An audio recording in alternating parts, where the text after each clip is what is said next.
সবাইকে নমস্কার। আজকে আমি এই মিষ্টি কুমড়ো গাছগুলোর আপডেট দেব। দুটো মিষ্টি কুমড়ো গাছ আমি এই মাছের কেটে রোপণ করেছিলাম 15-20 দিন আগে। দেখুন কি সুন্দর পাতাগুলো হয়েছে, কত বড় বড়।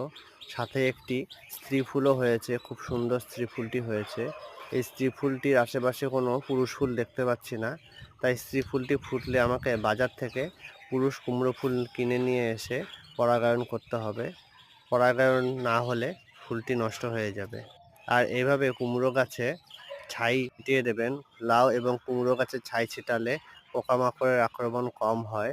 এবং নিচের পাতাগুলো কিছুদিন পরে কেটে দেবেন, শেষের পাতাগুলো গোড়ার দিকের পাতাগুলো কাটলে আরও নতুন নতুন পাতা এবং ফুল আসবে, গাছটি হালকা হবে, ফলনও ভালো হবে। গাছটিতে আমি সপ্তাহে 2 দিন তরল সার মেশানো জল দেই, তাতেই এত সুন্দর গ্রোথ হয়েছে। আর সম্পূর্ণ অর্গানিক পদ্ধতিতে লাগানো। এই যে দেখুন, সব পাতাগুলো কেটে গোড়ার দিকের আমি গাছটিকে অনেক হালকা করে দিয়েছি। এতে আরও নতুন নতুন ফুল বেরোবে এবং ডাঁটাও নতুন কুশিও বেরোবে। এফিডসের আক্রমণ হলে মাঝে মাঝে শ্যাম্পু বা ভিম লিকুইড গোলা জল স্প্রে করবেন।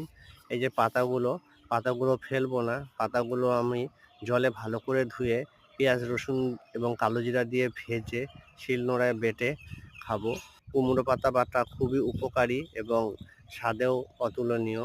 কুমড়োর থেকে কুমড়ো পাতার পুষ্টি বেশি, একটু সার্চ করে দেখে নেবেন। আর এই দেখুন, সম্পূর্ণ অর্গানিকভাবে তৈরি জৈব সারযুক্ত মাটিতেই আমি গাছটি রোপণ করেছিলাম।